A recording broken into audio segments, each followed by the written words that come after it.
47 అధ్యాయం చదువుతానుకుంటే 1వ వచనంలో అన్ని జనుల గురించి ప్రవక్త అయిన యిర్మీయాకు ప్రత్యక్షమైన యెహోవా వాక్కు.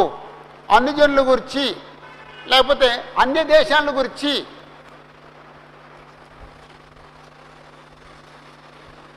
అన్ని దేశాల గురించి, అన్ని దేశాల గురించి ఇంతకుముందు ఎవరైనా ప్రవచించారండి? అన్ని దేశాల గురించి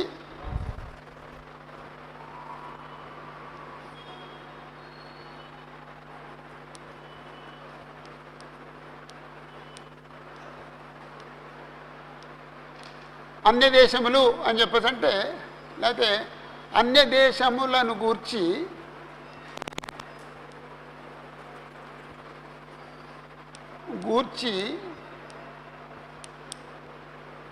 ప్రవచించిన వారు,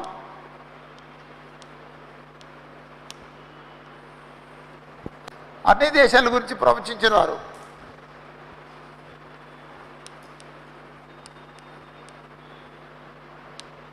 యెషయా ప్రవచించాడండి 13, 23 అధ్యాయాలు. 13వ అధ్యాయం నుండి 23వ అధ్యాయం వరకు యెషయా అన్ని దేశాల గురించి ప్రవచించాడు. యిర్మీయా ప్రవచించాడు 46 నుంచి 51 వరకు. యిర్మీయా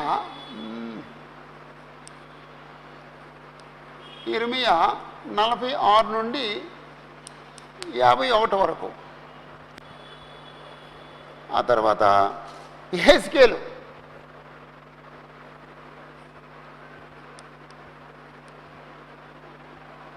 గ్రంథం 25, 32.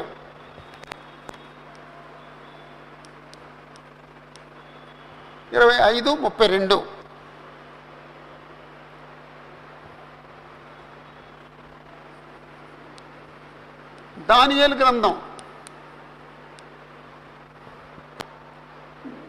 గ్రంథం అంతా అది అన్ని దేశాల గురించి చెప్పిన సంగతే. దానియేలు గ్రంథం, ఆమోసు,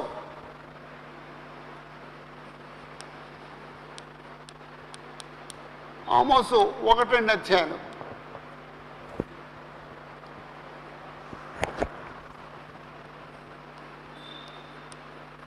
యోనా 1-4 అధ్యాయాలు.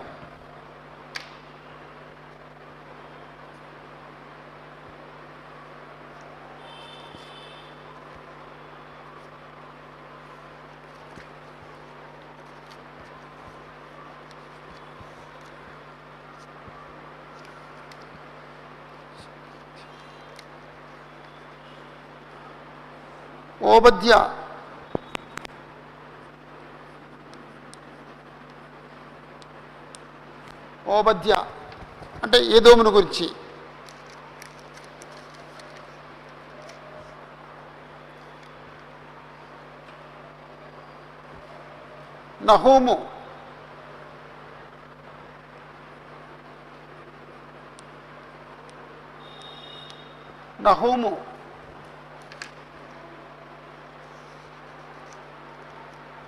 నహూము నీనివేను గురించి.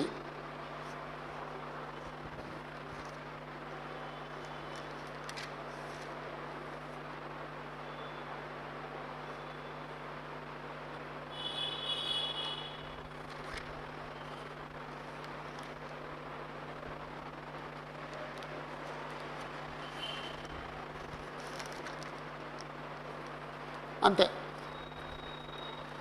అంటే అన్ని దేశాల గురించి అందరూ ప్రవచించారండి.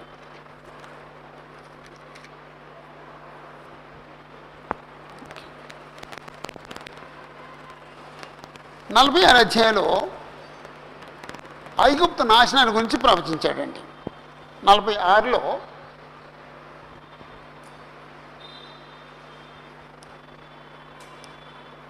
ఐగుప్తు నాశనమును గూర్చి,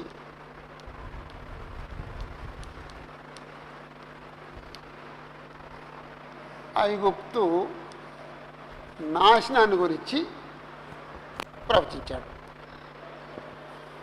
2 భాగాలు.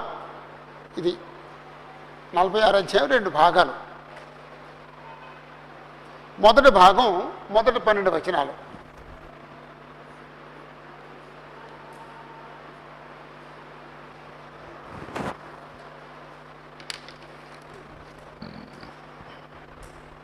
ఓకే,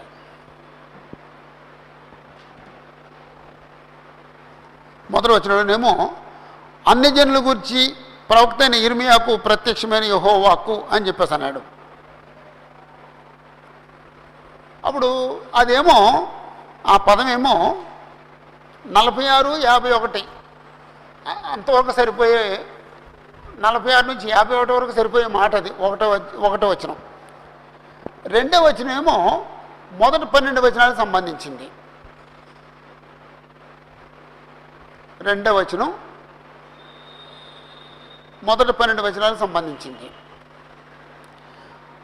ఐగుప్తును కూర్చున్న మాట అనగా యోషియా కుమారుడును యూదారాజునైన యెహోయాకీము ఏలుబడి యందు 4వ సంవత్సరమున నెబుకద్నెజరు కర్కెమీషులో యూఫ్రటీస్ దగ్గర ఓడించిన ఫరోను యొక్క దండును గురించిన మాట.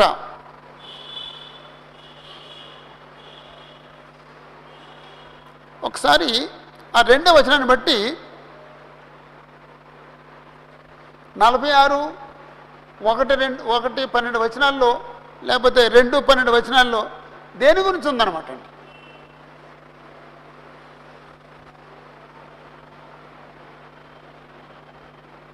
దేని గురించి ఉందండి? ఏమైనా క్యాచ్ చేయటం ట్రై చేయండి ఎవరైనా. ఫరోనేకో ఒక్క నిమిషం. ఫరోనేకో దండును గురించి అంటే ఫరోనేకో దండును గురించి అంటే ఏమైందండి? ఫరోనేకో దండుకి ఏమైంది అంటే వాళ్ళు యుద్ధం చేసి గెలిచారనా, యుద్ధం చేసి ఓడిపోయారనా? ఏముందండి? ఓడిపోయారండి. ఆ నెబుకద్నెజరు చేతిలో ఓడిపోయిన సందర్భం ఉందండి. అది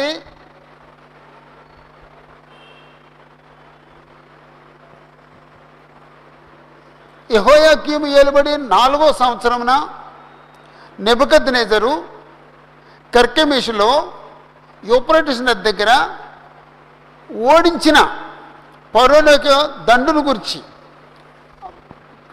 వ్యవహారిక భాష బైబిల్లో చదవండి ఒకసారి. ఒకవేళ ఇక్కడ కొంచెం కన్ఫ్యూజన్గా ఉంటే, ఏదో కొంచెం కన్ఫ్యూజన్గా ఉంటే అక్కడ క్లియర్గా ఉంది చూడండి. ఈ వర్తమానం ఈజిప్టు దేశాన్ని గురించి చెప్పబడినది. అది ఫరో నెకో సైన్యానికి సంబంధించినది. నెకో ఈజిప్టు రాజు. అతని సైన్యం కర్కెమీషు అనే పట్టణం వద్ద ఓడింపబడింది. కర్కెమీషు యూఫ్రటీసు నదీ తీర పట్టణం. బబులోను రాజైన నెబుకద్నెజరు ఫరో నెకో సైన్యాన్ని కర్కెమీషు వద్ద ఓడించాడు. అది హెడ్డింగ్ అనమాట అండి. నెబుకద్నెజరు ఫరో నెకో సైన్యాన్ని కర్కెమీషు దగ్గర ఓడించాడు. అదండి. అప్పుడు చాలండి. నెబుకద్నెజరు కర్కెమీషులో ఫరో నెకోను ఓడించిన దాని గురించి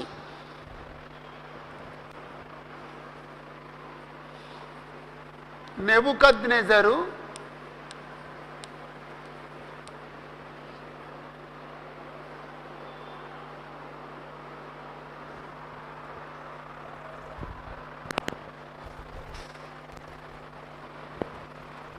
కర్కెమీషులో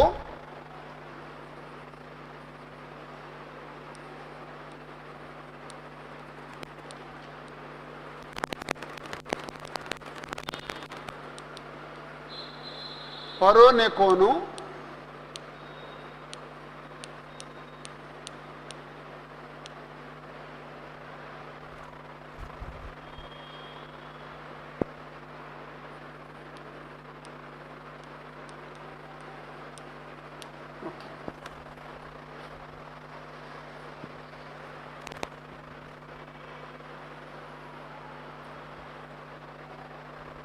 బ్రదరు, ఈ నెబుకద్నెజరు ఎవరండి? మాస్టర్, నెబుకద్నెజరు ఎవరు?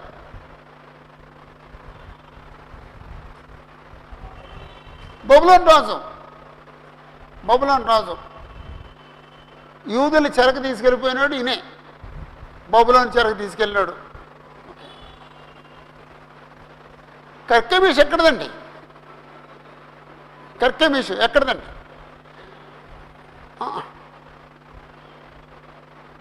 ఒకసారి చదవండి బ్రదర్, ఒకసారి అది వినండి.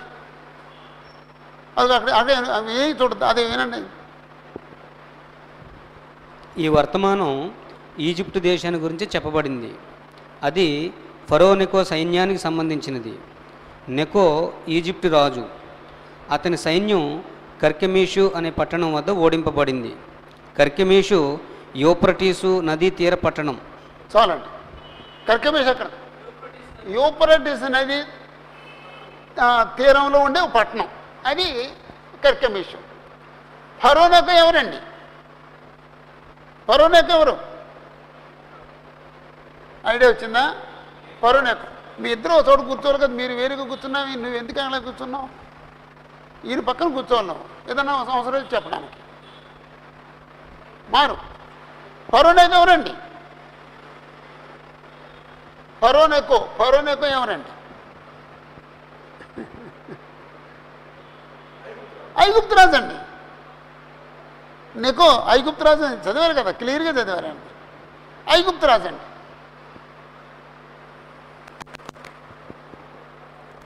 నెబుకద్నెజరు ఫరోని ఓడించాడు. ఎక్కడ?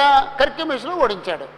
నెబుకద్నెజరు ఫరోని కర్కెమీషులో ఓడించిన దాని గురించి ఈ 12 వచనాల్లో ఉంది.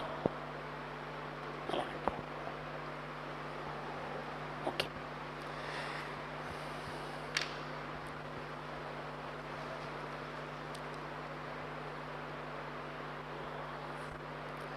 డాలును కేడెమును సిద్ధపరచుకొనుడి, యుద్ధమునకు రండి, గుర్రములను కట్టుడి, రౌతులారా కవచములను తొడిగి ఎక్కుడి, శిరస్త్రాణములు ధరించుకొనుడి, ఈటెలకు పదులు పెట్టుడి, కవచములు వేసుకొనుడి. మీకేమి కనబడుతున్నది? వారు ఓడిపోతున్నారు, వెనుక తీస్తున్నారు, వారి బలాఢ్యులు అపజయమునందుతున్నారు, తిరిగి చూడక వేగముగా పారిపోతున్నారు. ఎటు చూసినను భయమే, యెహోవా మాట ఇదే. అంటే ఎవరి గురించి చెప్పబడిందండి ఇది? ఫరో నెకో సైన్యాన్ని గురించి, అంటే ఐగుప్తు సైన్యాన్ని గురించి చెప్పండి మాట. డాలును ధరించుకోండి, కేడని సిద్ధం చేసుకోండి, యుద్ధానికి రండి, గుర్రములను కట్టండి, రౌతులారా కవచములను తొడుక్కోండి, శిరస్థానం ధరించుకోండి, ఈటలకు బదులు పెట్టండి, కవచములు వేసుకోండి. మీకేమి కనపడుతున్నది? వారు ఓడిపోతున్నారు,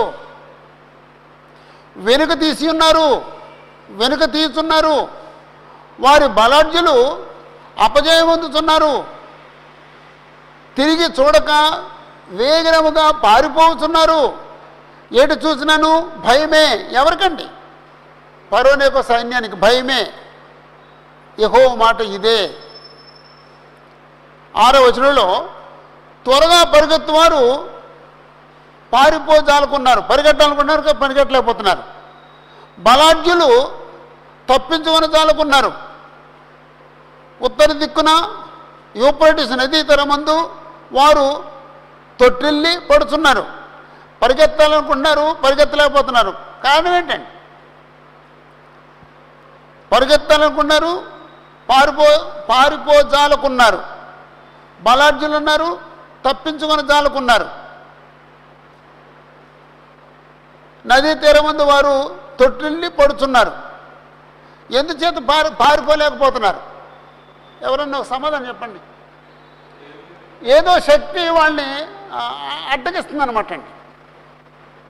ఏదో శక్తి వాళ్ళని అడ్డగిస్తుందండి. అంటే దేవుడు అటు యుద్ధం జరుగుతుంది. ఈ సైన్యం వెళ్ళి ఎవరినో చంపేయాలి.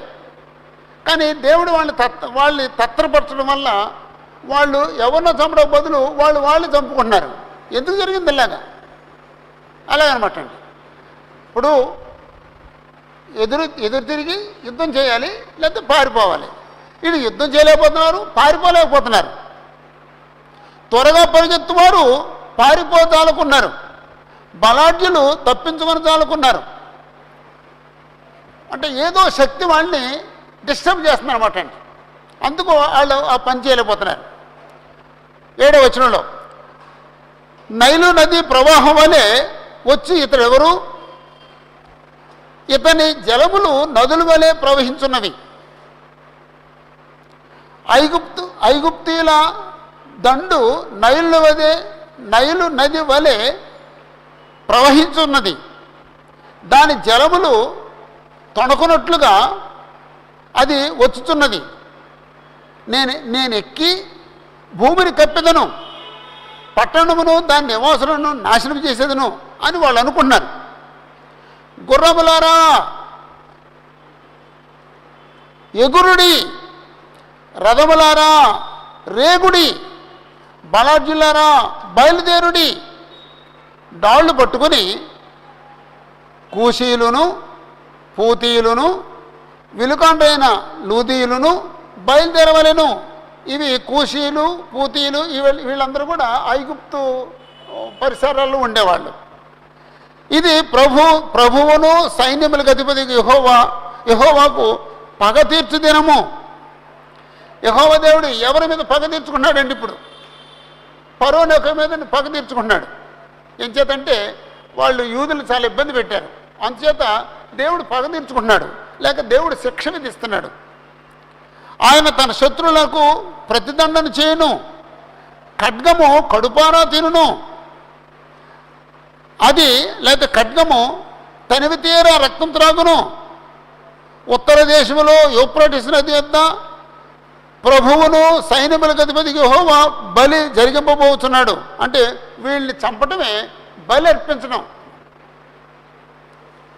ఐగుప్తు కుమారి కన్యక, గిలాదుకు వెళ్ళి గుగ్గిలము తెచ్చుకొనుము, విస్తారమైన ఔషధములు తెచ్చుకొనుట వ్యర్థమే, నీకు చికిత్స కలుగదు. అంటే గిలాదులో మందులు వైద్యం దొరుకుద్ది, అక్కడి నుంచి వైద్యం తెచ్చుకో అన్నాడు. మళ్ళా అంటాడు, వైద్యం తెచ్చుకున్నా నీకు చికిత్స జరగదు. నీకు సిగ్గు కలిగిన సంగతి జనములకు వినబడిను, నీ రోదన ధ్వని దేశమందంతటా వినబడుతున్నది. బలాఢ్యులను తగిలి కూలుచున్నారు, ఒకరి మీద ఒకడు పడి అందరూ కూలుదురు. బలాఢ్యులు తగిలి కూలిపోతున్నారు.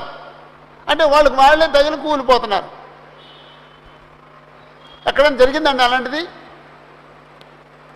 వాళ్ళే చంపేసుకుంటాం, శత్రువుని చంపకుండా వాళ్ళే చంపేసుకుంటాం. చాలా చోట్ల జరిగిందండి. యెహోవా దేవుడు కనానీయులతో ఇశ్రాయేలు యుద్ధం చేసే సమయంలో అలాంటి అల్లర్లు కలుగు చేస్తాడండి. అప్పుడు అదే చేసుకున్నారు.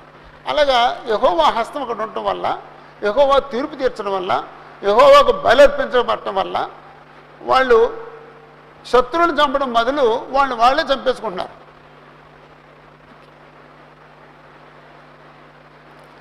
అంటే కర్కెమేషులో జరిగిన సంగతిని ఇక్కడ వివరించాడండి. అప్పుడు 12 నుండి లేదా 13 నుంచి 26 వరకు ఐగుప్తుకు సంభవించబోయే నాశనం గురించి మాట్లాడుతున్నాడండి. అందుకే ఐగుప్తు నాశనం గురించి అనుకున్నామండి. 13వ వచనం నుండి ఐగుప్తు జరిగే నాశనాన్ని గురించి.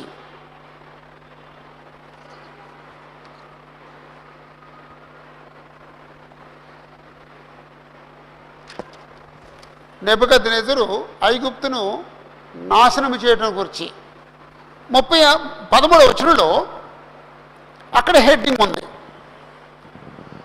బబులోను రాజైన నెబుకద్నెజరు బయలుదేరి వచ్చి ఐగుప్తీయులను హతము చేయటను గురించి, నెబుకద్నెజరు ఐగుప్తీయులను హతము చేయటను గురించి, లేకపోతే నెబుకద్నెజరు ఐగుప్తీయులను నాశనం చేయటం గురించి అనుకోవచ్చు. అక్కడున్న హెడ్డింగే పెట్టుకుందాం అనుకుంటే నెబుకద్నెజరు ఐగుప్తీయులను హతము చేయటం గురించి. 13:26 నెబుకద్నెజరు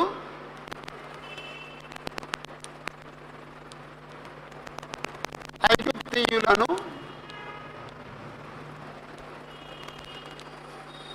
హతము చేయుటను గూర్చి.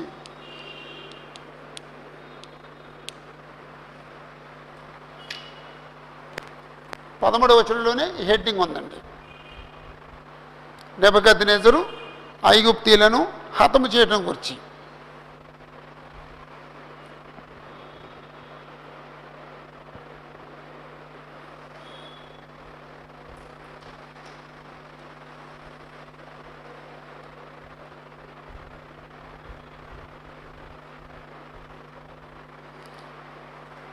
ఓకే, 14 వచనం.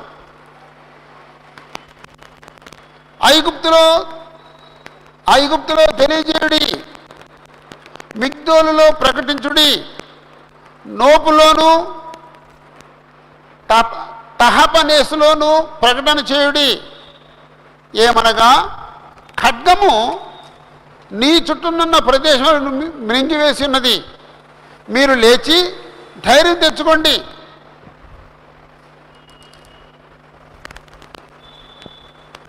అంటే ఐగుప్తులో తెలియజేయండి. ఏమని తెలియజేయండి? ఖడ్గము నీ చుట్టూ ఉన్నవన్నీ మింగేసింది అని చెప్పండి.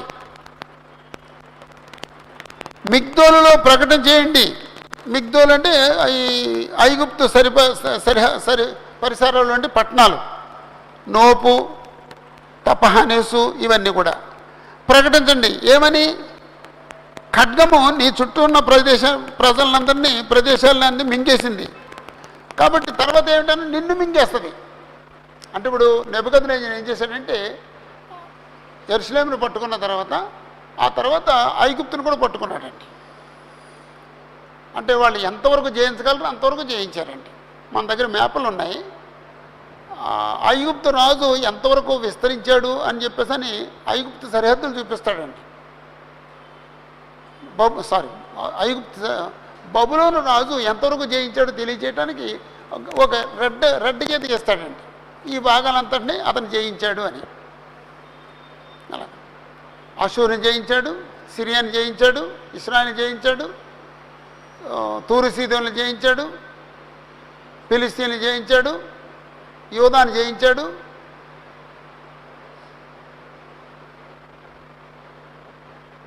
ఐగుప్తుని జయించాడు, ఎదోముని జయించాడు, అమ్మోనీయుల్ని మోయాబీయుల్ని జయించాడు. అంతా జయించాడండి. అప్పుడు బబులోను చేతిలో ఉంది. అప్పుడు బబులోని ఎవరు ఓడించారండి? బబులోనీయుల్ని. బ్రదర్ మీరు చెప్తారు, బబులోనీయుల్ని ఎవరు ఓడించారండి? మాదీ పారిశ్రమలు ఎవరో లీక్ చేశారు. అలా మాట్లాడొద్దు, ఆయన ఆలోచించనివ్వండి. ఓకే, మాదీయ పారిశ్రమలు అంటే మాదీయులు అంటే ఎవరు? పారిశ్రమలు ఎవరు అంటే ఈ బబులోనికి ఈ ప్రక్కనే ఇక్కడ మాదీయులు ఉంటారు, ఇక్కడ పారిశ్రమలు ఉంటారు. మాదీయులు వీళ్ళు ఓడించలేరు, పారిశ్రమలు బబులోని ఓడించలేరు. కాబట్టి ఇద్దరు కలిసి ఓడించారండి. అలాగండి. అప్పుడు మాదీ పారిశ్రమల్ని గ్రీకులు ఓడించారు, గ్రీకుల్ని రోమీలు ఓడించారు. ఆ రోమరాజుల కాలంలో యేసు పుట్టారు. దేవుని యొక్క రాజ్యం స్థాపించబడింది, క్రీస్తు యొక్క సంఘం స్థాపించబడింది రోమరాజుల కాలంలో. ఓకే,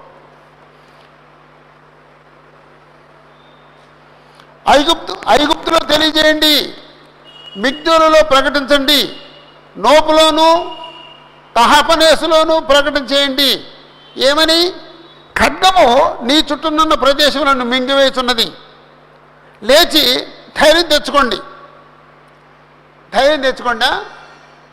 అక్కడ ఇంకేదో మాట ఉండాలనుకుంటా. వీళ్ళు ధైర్యం తెచ్చుకోకూడదు. అక్కడ వ్యవహారిక భాష బైబిల్ చదవండి ఏముందా? 14వ వచనం అండి. ఈ సందేశాన్ని ఈజిప్టులో తెలియజేయండి, మిగ్దోలు నగరంలో బోధించండి. ఈ సందేశాన్ని నొపు మెంపిన్లోను తహపనీసులోను ప్రచారం చేయండి.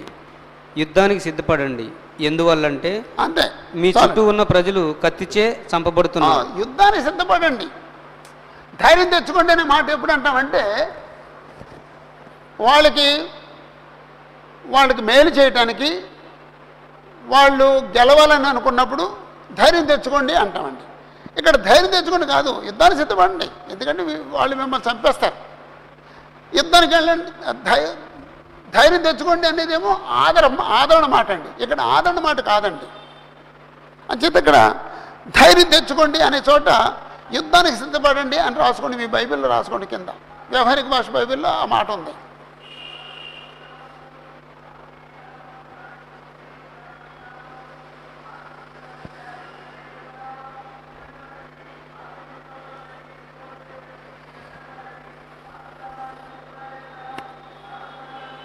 పదిహేనవ వచనంలో నీలో బలవంతులైన వారు ఎలా తుడిపి పెట్టబడుతున్నారు?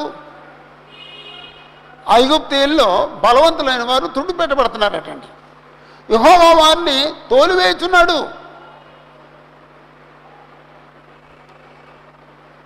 గనుకనే వారు నిలవకున్నారు. యెహోవా దేవుడు తోలేయటం వల్ల నిలవకున్నారు. 16 ఆయన అనేకులను తొట్టెలు చేస్తున్నాడు. వారు ఒకరి మీద ఒకరు కూలుచు లెండి, క్రూరమైన ఖడ్గమును తప్పించుకుందాము రండి, మన స్వజనుల యొద్దకు మన జన్మభూమికి వెళ్ళుదాం రండి అని వారు చెప్పుకొనుదురు. 16వ వచనంలో ఆయన అనేకులను తొట్టెలు చేస్తున్నాడు. ఒకరి మీద ఒకడు కూలును అంటే ఐగుప్తీయుల మీద పడిపోతున్నారటండి.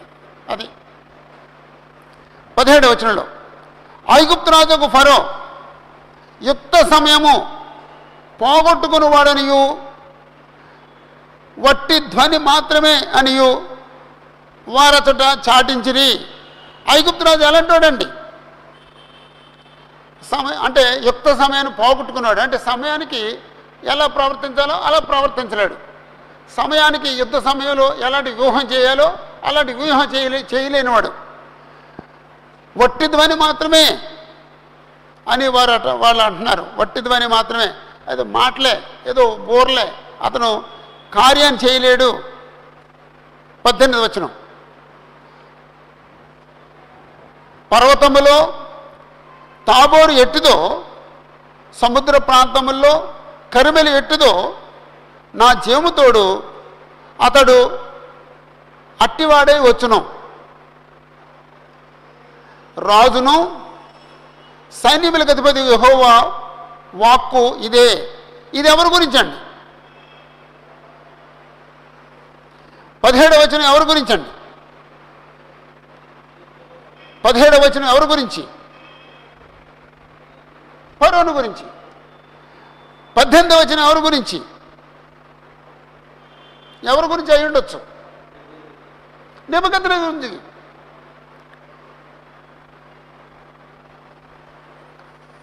పర్వతాల్లో తాబోరు ఎలాంటిదో, సముద్ర ప్రాంతములలో కరిమేలు ఎట్టిదో, నా జీవముతోడు అంటే యెహోవా దేవుడు అన్నాడు, నా జీవముతోడు అతడు అట్టివాడే వచ్చును.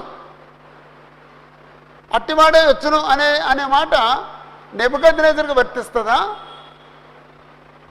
ఫరోనేకోకు వర్తిస్తుందా? బ్రదరు, ఎవరికి వర్తిస్తుందండి? నెబుకద్నెజరుకు వర్తిస్తుందండి. అంటే ఒకసారి ఐగుప్తు రాజు ఒక ఫరోను గురించి మాట్లాడుతూ యుక్త సమయాన్ని పోగొట్టుకునేవాడు, వట్టి ధ్వని మాత్రమే అన్నాడండి. అతని గురించి మాట్లాడట్లేదండి. నా జీవము తోడు అన్నాడు కాబట్టి యెహోవా దేవుడు ఇంకెవరి గురించి చెప్తున్నాడు, నా జీవము తోడు అతడు అట్టివాడే వచ్చును, తాబోరులాగా వచ్చును, కర్మేలులాగా వచ్చును. తాబోరు అంటే అది కొండ, అంటే అక్కడ గల్లీయ ప్రాంతంలో ఉండే కొండల్లో ఎత్తైన పర్వతం అటండి తాబోరు. 1800 అడుగులు ఎత్తటండి. కర్మేలేమో 1600 అడుగులు ఎత్తటండి. అంటే 16 చిల్లర, 1650, 45 అలాగేదో ఉన్నారు. అంటే ఎత్తైన పర్వతాలు అవి. నా జీవముతోడు అతడు అట్టివాడే వచ్చును. అప్పుడు యెహోవాను గురించి తర్వాత లైన్లో 2 మాటలు చెప్పాడండి. ఎవరు చెప్తారండి 2 మాటలు? యెహోవాను గురించి 2 మాటలు ఉన్నాయి. 1 రాజు, 2 సైన్యములకు అధిపతి. Thank you sir. అది ఎలా గుర్తుపెట్టుకుంటారో మీరు గుర్తుపెట్టుకోండి. బైబిల్లో యెహోవా దేవుడు రాజు అనే మాట ఎవరైనా మీలో ఎవరైనా గుర్తుపెట్టిన వాళ్ళు ఉన్నారండి? యెహోవా రాజు అనే మాటలు మీరు బైబిల్ ఎక్కడ గుర్తుపెట్టారండి?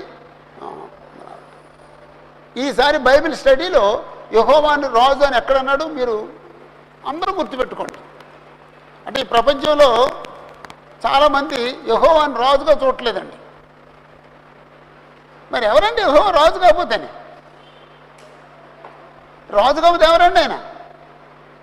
ఆయన సృష్టి అంతా సృష్టించేసి ఎవరికైనా అప్పగించేశాడా? ఆయన పరిపాలించుకుంటాను సాతానికి అప్పగించేశాడా?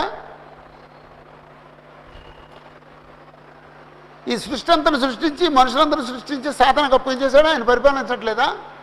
అరే కామన్ సెన్స్ లేదండి. ఆయన రాజు. ఓకే, అంటే ఇప్పుడు ఆ సబ్జెక్ట్ చదవట్లేదు. 19వ వచనంలో మళ్ళీ ఐగుప్తు నివాసం గురించి మాట్లాడుతున్నాడు. ఐగుప్తు నివాసులారా, నోపు పాడైపోవును. నోపు అంటే ఐగుప్తు దేశంలో ఓ పట్టణం, అది నిర్జనమై కాల్చబడును. అప్పుడు ప్రయాణమునకు కావలసిన వాటిని సిద్ధపరచుకోండి. ప్రయాణమునకు కావలసిన వాటిని సిద్ధపరచుకోండి. ఇక్కడ ప్రయాణం ఏంటో అంటే ఖైదీలుగా వెళ్ళిపోవటానికి, లేకపోతే ఇంకో మాట బందీలై వెళ్ళిపోవటానికి. అదే వ్యవహార భాష బైబిల్లో బందీలు అనే పదం వాడాడండి. బందీలుగా వెళ్ళిపోవటం సిద్ధపడండి. ఐగుప్తు నివాసులారా, నోపు పాడైపోవును, అది నిర్జనమై కాలిపోవును, కాల్చబడును. ప్రయాణమునకు కావలసిన వాటిని సిద్ధపరచుకోండి. అంటే బందీలుగా పోవడానికి సిద్ధపరచుకోండి.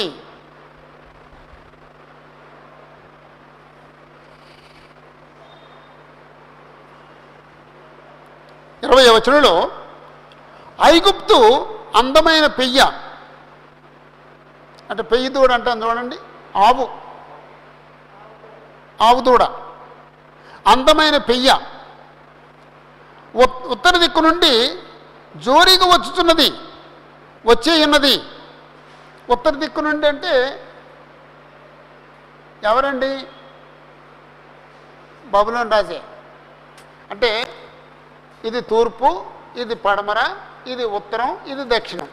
అంటే బబులోను రాజు ఇక్కడ ఉన్నప్పటికీ ఇలా తూర్పు నుంచి వస్తాడు, ఉత్తరం నుంచి వస్తాడు. కాబట్టి యెహెజ్కేలు గ్రంథంలోను ఇర్మియాలో కూడా ఉత్తరం నుంచి వస్తాడు అనే మాట ఎక్కడైనా చెప్పబడింది. ఇదేమో ఒక అందమైన పెయ్యి. ఇప్పుడు జోరీగా వస్తుంది. ఏం చేద్దండి జోరీగా ఏం చేద్దండి? మనశ్శాంతి లేకుండా చేద్దండి. ఇప్పుడు దోళ్ళని ఎప్పుడు చూసారా? దూడ అస్తమానం ఆ చెవిని ఇళ్ళల్లాగా అనుకుంటుంటుందండి.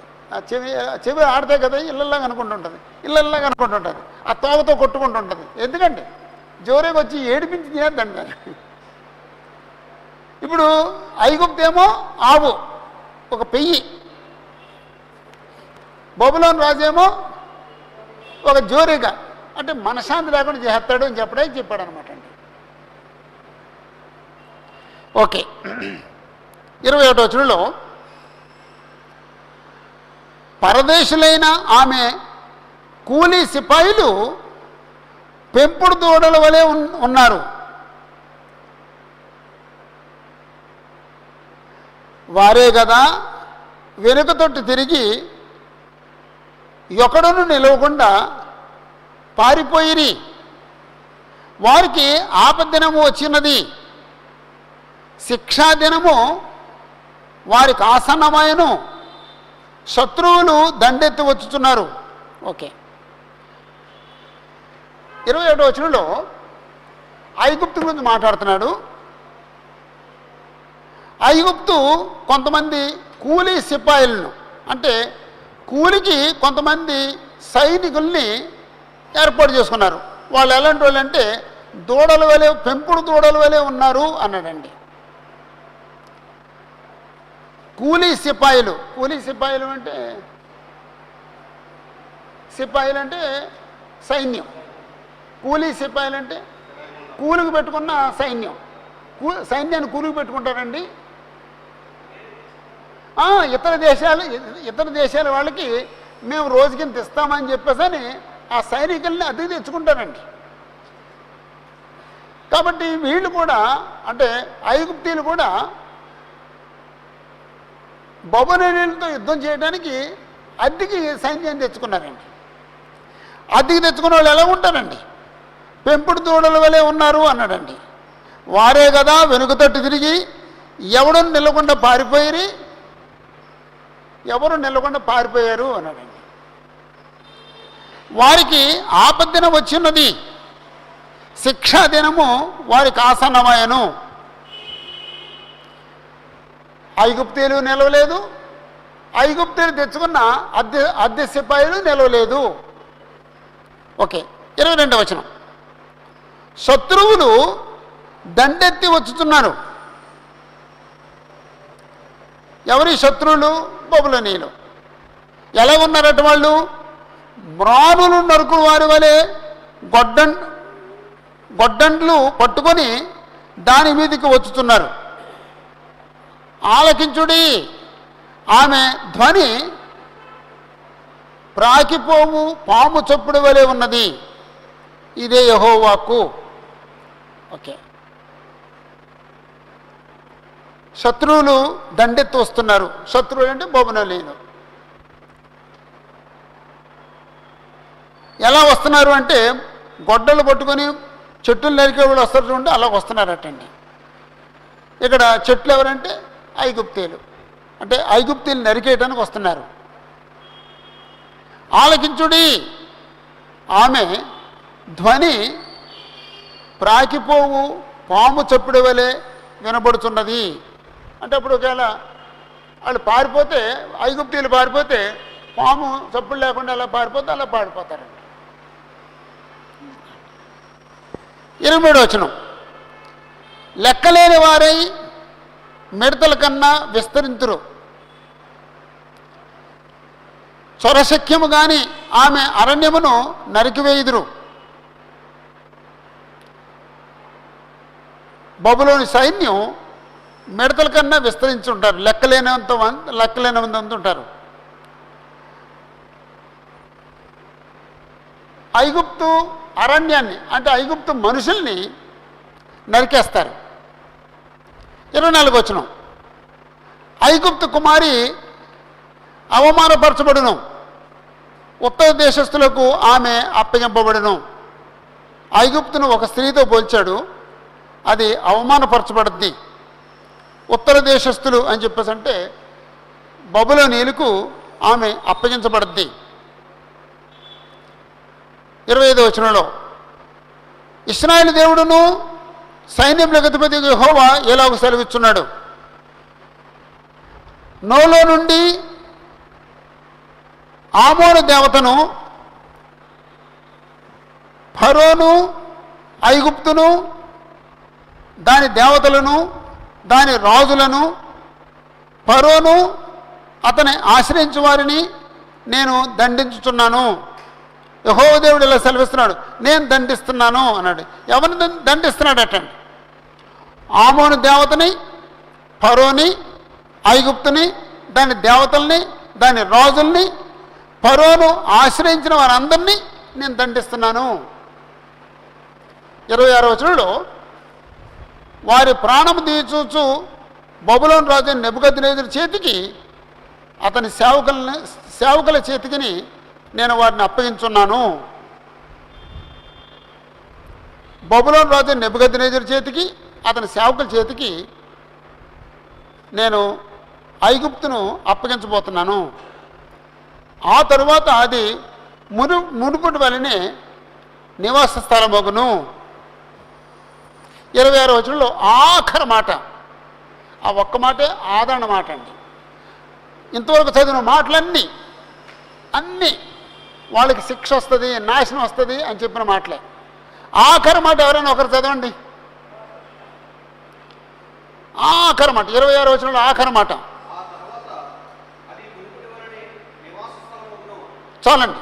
ఇప్పుడు ఆ తరువాత అది మునుపటి వలనే నివాస స్థలమగును. మీకేమనిపించింది ఆ మాట? పూర్వవైపు వస్తుంది అంటే ఐగుప్తీయులు కూడా బబులోను చెరకు వెళ్ళిపోయారండి. ఆ తర్వాత వాళ్ళు తిరిగి వస్తారు. వాళ్ళు నెమ్మదిగా మళ్ళా ఐగుప్తుని కట్టుకుంటారు, స్థిర నివాసం ఏర్పరచుకుంటారు.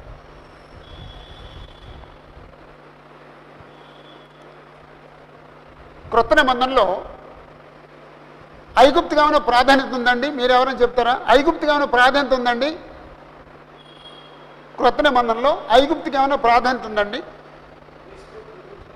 యేసు ప్రభు బాల్యంలో ఐగుప్తు తీసుకోబడ్డాడండి. దేవుడు అందుకోసం ఉంచాడేమోనండి దాన్ని. కాబట్టి ఐగుప్తుకు ఉన్న ప్రాముఖ్యత ఏంటి తెలుసండి? యేసు ప్రభు బాలుడుగా ఉన్నప్పుడు హేరోదు చంపేయడానికి ప్రయత్నం చేసినప్పుడు యేసు ప్రభును తల్లిని తీసుకుని యోసేపు ఐగుప్తుకి తీసుకుపోయాడు. ఐగుప్తు ఉంది అలా, దేవుడు అందుకు ఐగుప్తుని ఉంచాడు. ఓకే, నెబుకద్నెజరు ఐగుప్తులను హతము చేయడం గురించి 13-26 వచనాలు ఉన్నాయండి.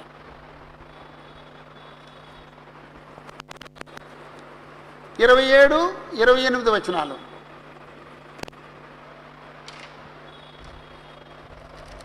ఆ 2 వచనాలు కూడా ఏవో ఆదరణకరమైన మాటలు ఉన్నాయి, అవి చదువుదామండి.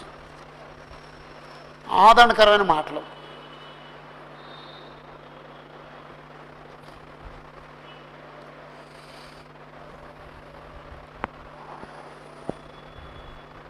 దేవుడు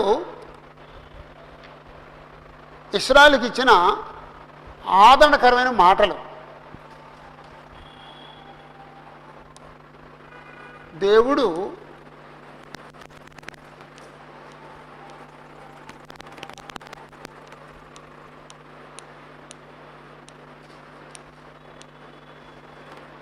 ఇశ్రాయేలుకి ఇచ్చిన ఆదరణకరమైన మాటలు. దేవుడు ఇశ్రాయేలుకి ఇచ్చిన ఆదరణకరమైన మాటలు. ఓకే, అది రాసేసుకోవచ్చండి. నా సేవకుడైన యాకోబు భయపడకుము, ఇశ్రాయేలు జడియకుము, దూరములో నుండి నిన్ను రక్షించున్నాను, వారున్న చెరలో నుండి నీ సంతతి వారిని రక్షించున్నాను. ఎవరి భయం లేకుండా యాకోబు తిరిగి వచ్చును, అతడు నెమ్మలించి నెమ్మది నొందును. నా సేవకుడైన యాకోబు, నేను నీకు తోడై ఉన్నాను, భయపడకుము. నేను ఎక్కడికి నిన్ను చెదరగొట్టుతునో ఆ సమస్త దేశ ప్రజల సమూహాల నాశనము చేసేదను. నేను ఎక్కడికి నిన్ను చెదరగొట్టుతునో ఆ సమస్త దేశ ప్రజలను సమూల నాశనం చేసేదను. అయితే నిన్ను సమూల నాశనం చేయను, నిన్ను శిక్షింపక విడువను గాని న్యాయం బట్టి నిన్ను శిక్షించేదను. ఇక్కడ ఆదరణ మాటలు ఏమున్నాయండి? యాకోబు, నా సేవకుడు అయిన యాకోబు, నా సేవకుడు అనే మాట ఆదరణకనే మాట. లేదా అది ఒకవేళ అలా అది కాదనుకుంటే భయపడుకుము ఆదరణకనే మాట, జడియకుము ఆదరణకనే మాట, రక్షించుచున్నాను ఆదరణకనే మాట, నీ సంతతి వారిని రక్షించున్నాను ఆదరణకనే మాట, ఎవరి భయం లేకుండా యాకోబు తిరిగి వచ్చును ఆదరణకరమైన మాట, అతడు నిమ్మలించి నెమ్మది నొందును అది ఆదరణకరమైన మాట. మరలా నా సేవకుడైన యాకోబు, నేను నీకు తోడై ఉన్నాను అది ఆదరణకరమైన మాట. భయపడకుము ఆదరణకరమైన మాట. నేను ఎక్కడెక్కడికి నిన్ను చెదరగొట్టిదునో ఆ సమస్త దేశ ప్రజలను నేను సమూల నాశనం చేస్తాను. ఎవరైతే నిన్ను చెరకు తీసుకెళ్లారో వాళ్ళందరినీ నేను సమూల నాశనం చేస్తాను. అయితే నిన్ను సమూల నాశనం చేయను అది ఆదరణకరమైన మాట. అన్నీ ఆదరణకరమైన మాటలేనండి. అందుకే దేవుడు ఇశ్రాయేలుకి ఇచ్చిన ఆదరణకరమైన మాటలు. అయితే చివరి ఆఖరి మాట, నిన్ను శిక్షింపక విడువను కానీ న్యాయమును బట్టి నిన్ను శిక్షించేదను. నిన్ను శిక్షించమని విడవను, న్యాయాన్ని బట్టి శిక్షిస్తాను. అంటే ఒకవేళ నీకు దెబ్బ తగిలితే అది అది అవసరం నీకు అని చేత దెబ్బ తగులుతుంది. ఇక్కడ అక్కడ వ్యవహారిక భాష బైబిల్లో శిక్షణ అనే మాటకి ఏమన్నాడండి? అమ్మా క్రమశిక్షణ చేస్తాను నిన్ను అన్నాడు. ఒక తండ్రి తన బిడ్డను క్రమశిక్షణలో పెట్టినట్టుగా యెహోవా దేవుడు ఇశ్రాయేలుని క్రమశిక్షణలో పెడతాను అన్నాడండి. అలాగండి. ఓకే, ఆఖరి 2 వచనాలు ఆదరణతో ముగించబడ్డాయి. దేవుని చిత్తమైతే వచ్చే వారం మిగిలిన విషయాలను ఆలోచిద్దాం. 47 అధ్యాయం ఫిలిస్తీన్ల గురించి చెప్పబడింది. 48 అధ్యాయం మోయాబుల గురించి చెప్పబడింది. 49 అధ్యాయం అమ్మోనీయుల గురించి చెప్పబడింది. 49 7వ వచనం ఎదోమును గురించి చెప్పబడింది. 49 23 దమస్కును గురించి చెప్పబడింది.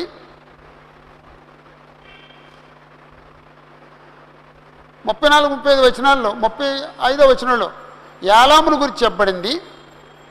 50 అధ్యాయం అంతా కూడా 51 బబులోను గురించి చెప్పబడింది, లేకపోతే బబులోను గురించి ప్రవచించబడింది. 52 యెరూషలేము ఎలా నాశనం అయిందో ఆ విషయాల్ని రాశాడండి. కాబట్టి 46 అధ్యాయం నుండి 51 అధ్యాయం వరకు అన్ని దేశాల గురించిన ప్రవచనాలు ఉన్నాయి. అన్ని దేశముల గురించి ప్రవచనాలు యెషయా 31 23, ఇర్మియా 46 51, ఎహెజ్కేలు 25 32, దానియేలు గ్రంథం అంతా, ఆమోస్ గ్రంథంలో 1-2 అధ్యాయాలు, యోనా గ్రంథం అంతా, ఓబద్య అంతా, నహూమ్ అంతా, అలాగంట. వీళ్ళందరూ కూడా అన్ని దేశాల గురించి ప్రవచించిన ప్రవక్తలే. దేవుని చేత వచ్చే వారం మరికొన్ని విషయాలను ఆలోచిద్దాం.